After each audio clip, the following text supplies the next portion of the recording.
चलिए शुरू किया जाए। यस।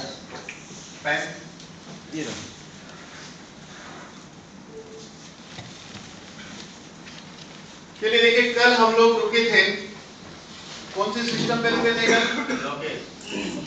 Cardiovascular system. कल हम लोग ने क्या देखा? बोन, उसके बाद GI tract, nervous system, cardiovascular system. आज हम लोग बात करेंगे इम्यून सिस्टम के ऊपर। जिस तरह हमारे शरीर में एक सर्कुलेशन सिस्टम चलती है, इसी तरह पूरे शरीर में एक इम्यून सिस्टम का नेटवर्क है, पूरे शरीर में फैली हुई है। इसको लिम्फेटिक सिस्टम या इम्यून सिस्टम कहते हैं। ये इम्यून सिस्टम का हिस्सा क्या है? जैसे कि हमारे गले में दो टॉन्सिल ग्लैंड होती है, वो इम्यून सिस्टम का हिस्सा है। टॉन्सिल ग्लैंड, थाइमस, स्प्लीन, बगल में होते हैं दो लिम्फ नोड, पेल्विक जॉइंट पे होते हैं लिम्फ नोड, और इस तरह पूरे शरीर में लिम्फेटिक चैनल फैली हुई है। इसका काम क्या है? हमें अलग अलग प्रकार के वायरस और बैक्टीरिया के सामने प्रोटेक्शन देना, ये पहला काम है उसका। दूसरा काम उसका ये है कि हमारे शरीर में से कचरे को बाहर फेंकना, जो भी टॉक्सिन है, कचरा है, इसको बाहर फेंकने का काम इम्यून सिस्टम का होता है। और तीसरा इंपॉर्टेंट काम इसका ये होता है कि जो सेल्स हमारे बॉडी के काम करके थक जाते हैं, डेड हो जाते हैं, उसको निकालने का काम भी इम्यून सिस्टम का है। तो इस तरह इम्यून सिस्टम अगर हमारी ठीक है तो हमारा शरीर डिटॉक्स होते रहता है, यानी कि टॉक्सिन निकलते रहते हैं। लेकिन टॉक्सिन की हैमरिंग इतनी है कि वो सफिशिएंट नहीं रहता है। टॉक्सिन ज्यादा डिपॉजिट हो जाने से इम्यून सिस्टम वीक हो जाती है, जिस माहौल में हम जीते हैं। इन दिनों हमने क्या देखा है कि बार बार छोटी छोटी बीमारी में लोगों को एंटीबायोटिक खानी पड़ती है। क्यों ऐसा हो रहा है? क्योंकि इसमें प्रॉब्लम वहां से शुरू हुआ था जिसने इसकी थियरी ढूंढी थी। आपको पता है जर्म थियरी किसने ढूंढी थी? लुईस पास्चर, बराबर। लुईस पास्चर ने जर्म थियरी ढूंढी और लोग जर्म के पीछे रिसर्च करने लगे, जम कर। और इस रिसर्च में हुआ ये कि जैसे जैसे दवाई ढूंढी गई, वैसे वैसे स्ट्रॉन्ग वायरस, हाइब्रिड वायरस आते गए। क्योंकि वायरस देखिए ऐसा है, सेम कहानी कॉकरोच की है, सेम कहानी मच्छर मारने की है। कि पहले मच्छर मारने के लिए हम जो यूज करते थे, एक जेट मेट लगा दी, कुछ समय के बाद वो काम नहीं करता है, क्योंकि काफी मच्छर मरते हैं, लेकिन बची हुई जो उसकी जनरेशन है, नस्लें है, वो उससे इम्यून हो जाती है। फिर थर्ड जनरेशन और इम्यून हो जाती है, फिर वो चलता नहीं है, उससे स्ट्रॉन्ग निकालना पड़ता है, उससे स्ट्रॉन्ग, उससे स्ट्रॉन्ग। सेम कहानी खेत में होती है कि भाई खेत में भी कीटाणु मारने के लिए दवाई यूज की गई, फिर वो भी धीरे धीरे पहले और स्ट्रॉन्ग और स्ट्रॉन्ग और स्ट्रॉन्ग, ऐसे करते करते आज हालत ये है कि हर फूड केमिकल वाला मिल रहा है। तो इसी तरह एंटीबायोटिक की दुनिया में ये हुआ है। लेकिन जिस इंसान ने ये जर्म थ्योरी ढूंढी थी, आज अगर वो यहाँ जाए तो बोलेगा मैंने ऐसा नहीं कहा था। वो यहाँ आएगा तो ये कहेगा मैंने ये नहीं कहा था, मैंने ये नहीं कल्पना की थी कि मेरी इस खोज के ऊपर आप लोग ऐसा कर देंगे। उसने क्या कहा था कि virus and bacteria is not responsible for disease but environment is responsible. ये उसका स्टेटमेंट था, जिसको आज तक कोई समझ नहीं सके है।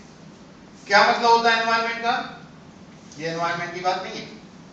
हमारे शरीर में एसिडिक एनवायरनमेंट है, उसके बारे में उसने बात की थी। एसिडिक एनवायरनमेंट के बारे में बात की थी। हमारे शरीर का ब्लड का पीएच कितना है? 7.40। अगर ये 7.14 होता है तो उसको एसिडोसिस कहते हैं, पेशेंट कोमा में जाता है और 7 के ऊपर डेथ होती है। ये रिपोर्ट निकालने की एक मेथड है, उस रिपोर्ट का नाम है एबीजी एनालिसिस। एक रिपोर्ट होता है, ये रिपोर्ट आप खाना खाते खाते निकाल सकते हैं। एबीजी एनालिसिस को खाली पेट निकालो, खाना खाते खाते निकालो, खाना खाने के बाद निकालो, नो प्रॉब्लम। उस एबीजी एनालिसिस से ये पता चलता है कि हमारा ब्लड का पीएच कितना है। तो 7.4 का मतलब क्या है, चलिए समझते हैं।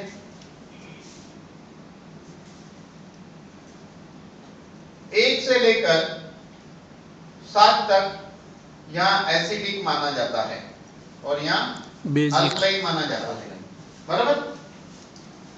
तो कोई भी चीज का पीएच होता है, जैसे कि शैम्पू वो अच्छा होता है जिसका पीएच अप्रोक्सीमेटली 5.5 हो, उससे बाल झड़ते नहीं है। फिर कितना महंगा खरीदा वो इंपॉर्टेंट नहीं है, नो डाउट एक अच्छी क्वालिटी का होना चाहिए, लेकिन पीएच सबसे इंपॉर्टेंट रखता है। स्किन के कई प्रोडक्ट होते हैं उसमें भी पीएच इंपॉर्टेंस रखता है। इसी तरह एक यूरिन टेस्ट में भी लिखा रहता है पीएच 6.3, रिएक्शन एसिडिक बाजू में मेंशन है।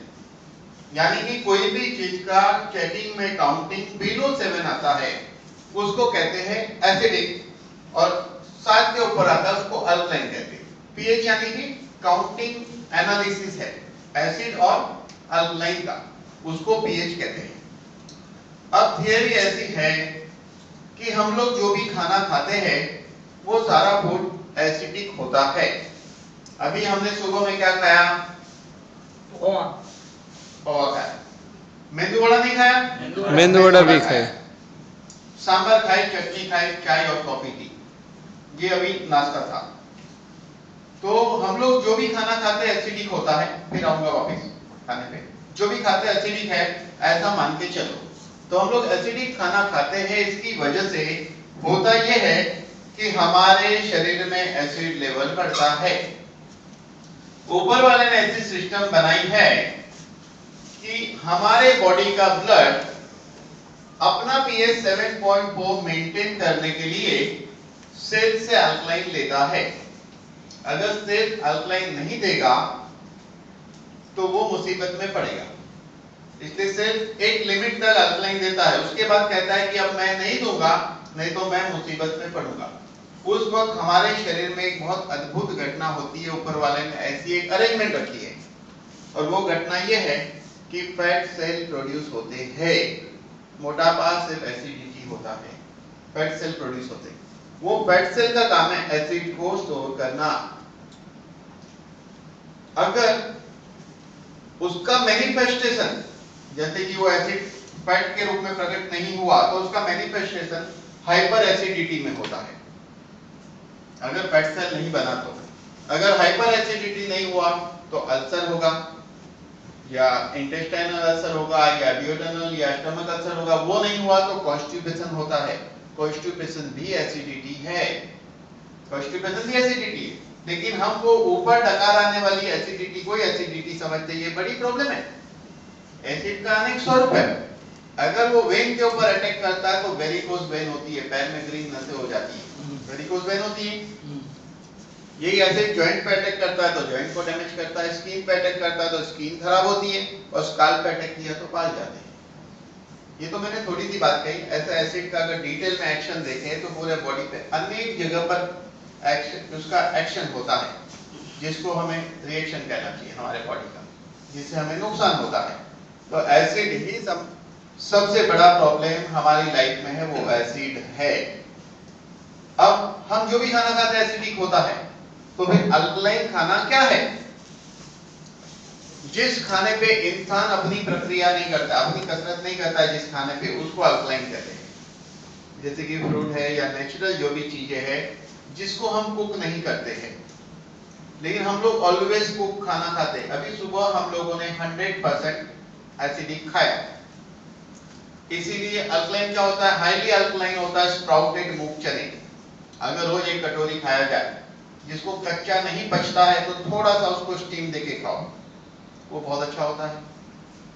कच्चा टमाटर काकड़ी बिट खाओ, ये इंपॉर्टेंट होता है। तो अब प्रॉब्लम क्या है कि जो चीज में टेस्ट है, जो चीज में मजा है, वो एसिडिक है।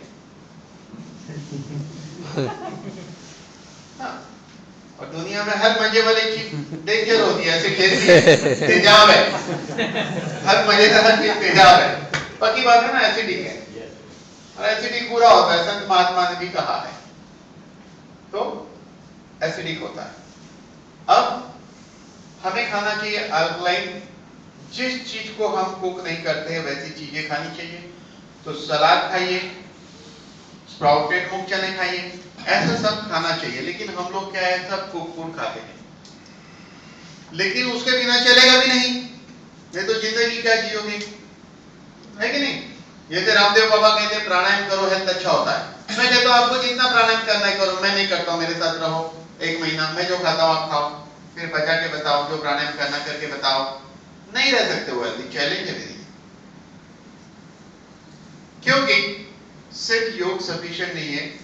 जिस योग शास्त्र की आप बात कर रहे हो वो मैं 7 ईयर से करता हूं, मेरी किताब भी निकली है, सीडी रोम बनी है, बहुत कुछ बना हुआ है पहले, जो मैंने आज तक आप लोगों को बताया नहीं था।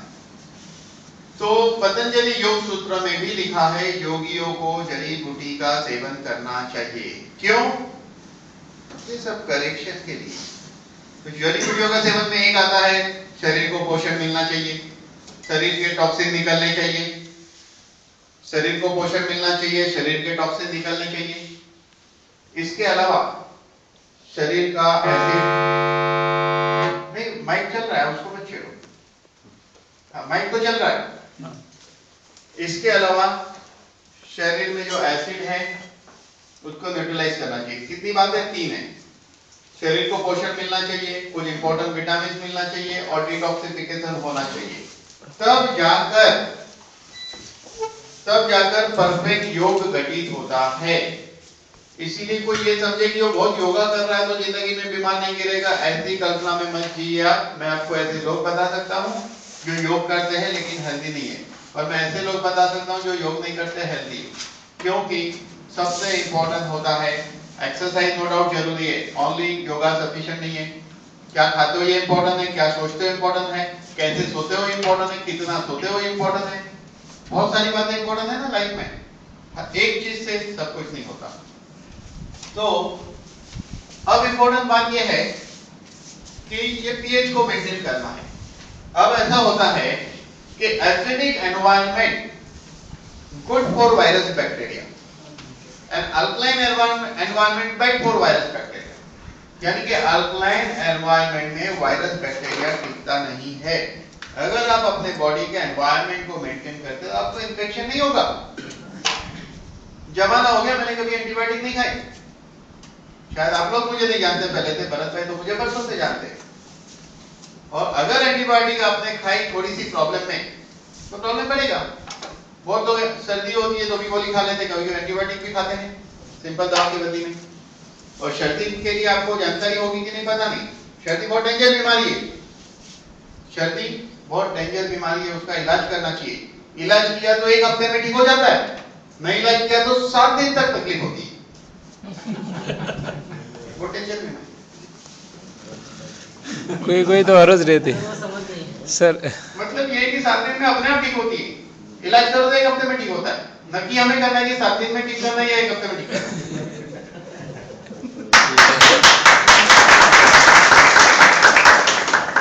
ये प्रैक्टिकल बात है, आप कभी देखिएगा, आप दवाई लेते हो तो भी 7 दिन लगता है, दवाई नहीं लेते हो तो भी 7 दिन लगता है।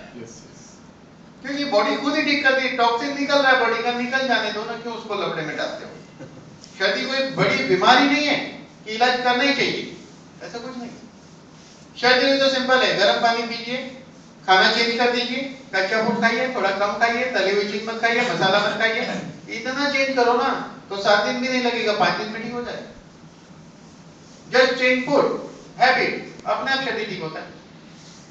उसको दबाने की कोशिश मत करो, उसको ओपन मत करो, उसको कोऑपरेट करो, तो 3 दिन में जितना निकलना निकल जाएगा। म्यूकस है, जो भी है कचरा है, निकलेगा बाहर, क्योंकि ऊपर वाले ने खाने के लिए एक रास्ता दिया है, निकालने के लिए अनेक रास्ते दिए हैं,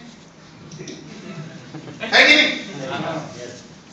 आंख में से आंसू के रूप में, नाक में से म्यूकस के रूप में, मुंह में से कफ के रूप में, कान में से मैल के रूप में, यूरिन, लेट्रिन, स्वेटिंग, कितना रास्ते बाहर फेंकने के हैं, है कि नहीं। लेकिन सबसे इंपॉर्टेंट होता है, ये सब के ऊपर एक चीज होती है, उसको कहते हैं माइंड। अगर कोई बहुत ज्यादा केयर करके भी अल्कलाइन खा ले, उसका माइंड इतना खतरनाक हो, माइंड अगर उसका एसिडिक है तो उसका अल्कलाइन छोड़ के एसिडिक हो जाएगा। इसीलिए कभी कभी ऐसा इंसान है जहरीले तत्व भी बचा लेता है माइंड। जैसे मीरा को जहर पिलाया गया, कुछ नहीं हुआ, माइंड ने उसको अमृत बना दिया। कल मैंने कहा था कि 4 समोसे खा लिए और आपने याद रखा कि नहीं पचेगा, नहीं पचेगा तो नहीं पचेगा, क्योंकि आपको पहले से कॉन्फिडेंस है कि मैं 4 समोसा पचा सकता हूं, आपको कॉन्फिडेंस है कि 2 समोसा मैं पचा सकता हूं, 2 खाइए तो 2 पच जाएगा, पक्की बात है। खाओ और भूल जाओ, या तो वही खाओ जो आपको पता है, सोच के खाओ, या तो खाओ मत। तो सबसे इंपॉर्टेंट इम्यून सिस्टम, इसमें हमारा माइंड भी रोल प्ले करता है। और सबसे इंपॉर्टेंट बात, इम्यून सिस्टम उस इंसान की वीक होती है जो खुश नहीं रहता, जो हंसता नहीं है, जो मजाक कर नहीं सकता, मजाक सह नहीं सकता है, जिसको बार बार बुरा लगता है। अरे जिंदगी में क्या बुरा लगा? अभी इन्होंने कुछ बोला, ठीक है बोलो भाई, हम भी कुछ बोलेंगे, आप भी सुनो भाई, क्या प्रॉब्लम है? बुरा लगाना ही सबसे बुरी बात है। बुरा लगाना ही सबसे बुरी बात है। जिंदगी में प्रॉब्लम वही है। ऊपर वाले ने जो जिंदगी हमें दी है उसको बेस्ट तरीके से जीना है, और जीना उसी के साथ है। कल इनको मुझे मिलना ही होगा, कल इनको भी मिलना ही होगा, ठीक है, मैंने कुछ इनको बोल दिया, इन्होंने कुछ बोल दिया, कहानी खत्म, कल फिर बात करनी है। तो ये सब चक्कर में नहीं पड़ने का। हो सके तो कोशिश ये रहे अपने मुंह से ऐसे वर्ड ना निकले कि सामने वाले को बुरा लगे, और खास करके उसके लिए जिसको बुरा लगता हो, ध्यान रखने का। बाकी जिससे आपको मालूम है कि इसको मैं इतना बोलूंगा तो चलेगा, तो आप बोलो, क्योंकि किसी की टांग खींच रहे हो आपको ऐसा लगता है, लेकिन आपकी 2 टांग खींची जा रही है आपको नहीं पता। गिरते तो आप ही हो ना बाद में, आप खुश होते हैं मैं उसकी टांग खींच रहा हूं, ऐसा नहीं है।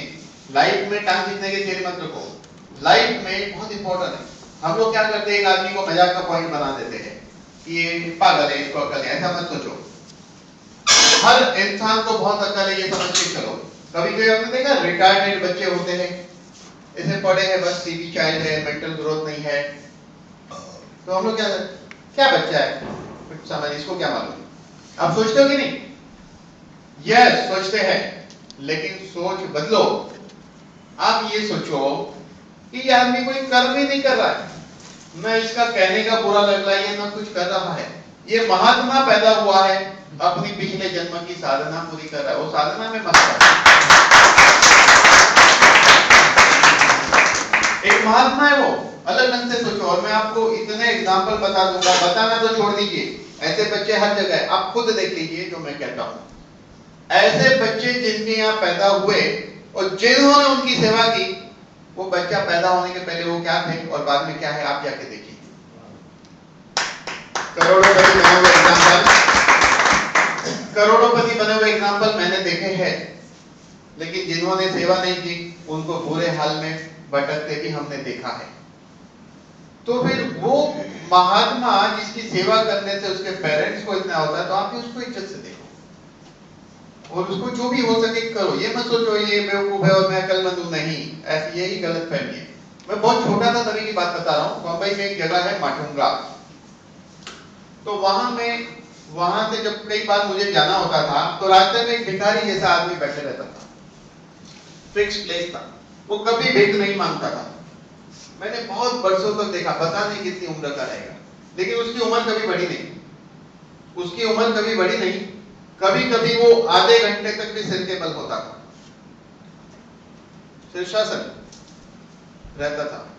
वो बहुत बड़ा योगी था, उसको कोई पहचान नहीं पाया, लोग उसको भिखारी समझते थे, लेकिन मैं समझ गया ये कोई महात्मा है। अब वो कहां गायब हो गए पता नहीं, वो मरा तो नहीं होगा अभी तक, पक्की बात कहता हूं। जिस प्रकार उसकी हेल्थ थी, जो योगी की काया कहते हैं ना, वो मैंने देखा उसके अंदर।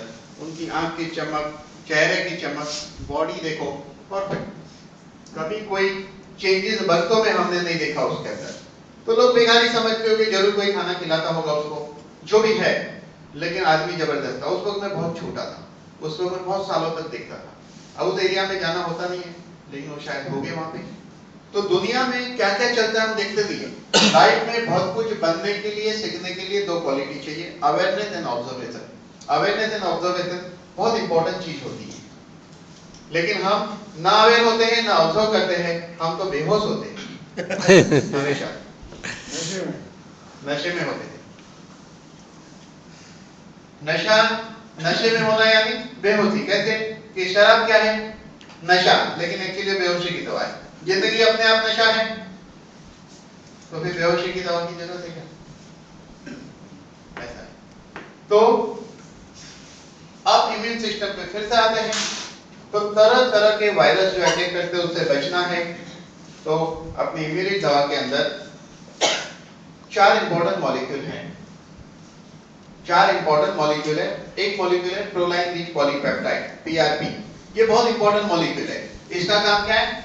वायरस को पहचानना, स्टॉक में से हथियार निकालना, उसको किल करना, याददाश्त में रखना, दोबारा आया तो फिर से मार देना। हथियार कौन से हैं? Lymphokine, T cells, antibodies, B cells और किलर सेल्स। ये हथियार है हमारे बॉडी के जो वायरस के सामने लड़ते हैं। बुक में लिखा है ये हथियार है। लेकिन ये हथियार कब काम करेगा? प्रोलाइन रिच पॉलीपेप्टाइड अगर ठीक से काम करेगा तो। दूसरा मॉलिक्यूल इसके अंदर होता है इंटरफेरोन। ये एंटीवायरल होता है। इम्यूनोग्लोबिन इम्यूनिटी बढ़ाता है। लैक्टोफेरिन हमें तरह तरह की बड़ी वायरल डिसीज में हेल्प करता है। ये 4 मॉलिक्यूल सिर्फ इम्यूरिज में है पूरे एशिया में। मार्केट में डुप्लीकेट प्रोडक्ट बहुत मिलते हैं। डुप्लीकेट किस चीज की जाती है? जो चीज बहुत चलती हो, जो चीज बहुत चलती हो, जो चीज बहुत इफेक्टिव हो, जो चीज पब्लिक में प्रूव हो गई कि ये परफेक्ट है, उसकी डुप्लीकेट होती है। नोकिया के फोन की डुप्लीकेट देखी, N8 का डुप्लीकेट मार्केट में मिलता है, E7 का डुप्लीकेट मार्केट में मिलता है। E7 कितने का है? 27,000 का। डुप्लीकेट कितने का है? 3,900 का। नेट पे देखिए मिल रहा है। तो आप वो डुप्लीकेट के लिए पूरा पैसा क्यों नहीं पे करते? क्यों? डुप्लीकेट डुप्लीकेट है, वैसे फंक्शन नहीं होते, दिखता वैसा लेकिन है नहीं, दिखता वैसा है नहीं। तो मार्केट में इन दिनों ऐसी कई कंपनियां आई है जो कहे हमारा अच्छा है। तुम्हारा अच्छा है तो तुमको क्यों बोलना पड़ता है? दूसरे का बुरा करके क्यों बोलना पड़ता है? क्योंकि अच्छा नहीं है। अच्छा तो देखिए प्रूव होता है, मॉलिक्यूल के लिए सर्टिफिकेट चाहिए।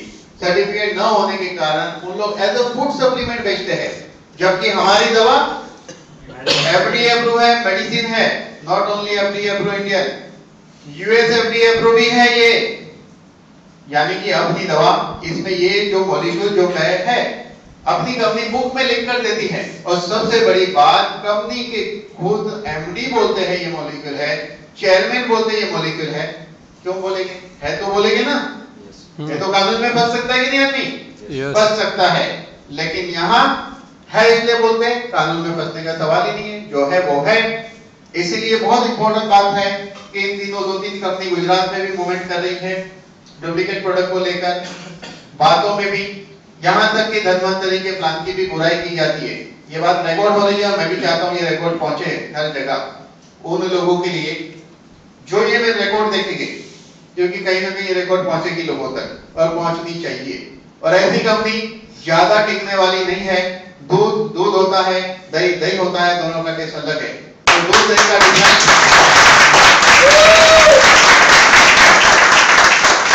तो ये जो डिफरेंस है थोड़े दिन में लोगों को पता चल जाएगा। इसीलिए काश आप लोगों को भी ऐसी कंपनी से पाला पड़ सकता है।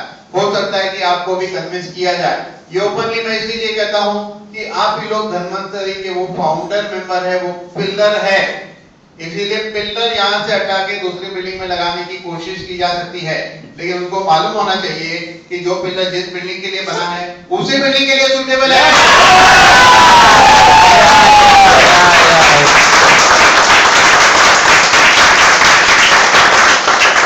बहुत इंपॉर्टेंट बात है, क्योंकि किसी और के बिल्डिंग से कोई और बिल्डिंग बनाई ही नहीं जाती है और वो बिल्डिंग टिकती भी नहीं है, वो पिलर भी बेकार हो जाएगा। इसलिए इस बात को ध्यान में रखिए, क्योंकि इसमें जो जो मॉलिक्यूल जैसे पता है अनबिलीवेबल है, इसका कोई मुकाबला नहीं है। और हम चाहते हैं कि ये सीढ़ी हर जगह पहुंचे। इसीलिए रिकॉर्डिंग यहाँ भी हो रहा है, यहाँ भी हो रहा है, वहां भी हो रहा है। इसीलिए जरूरी है।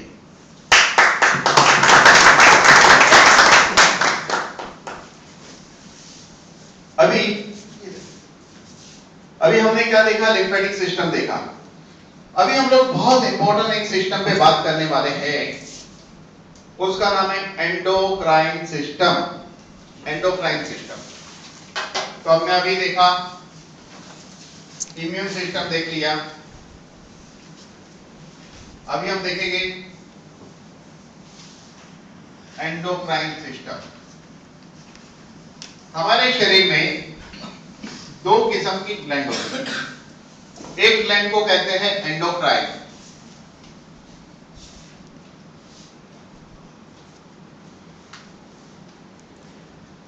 और दूसरे को कहते हैं एक्सोक्राइन।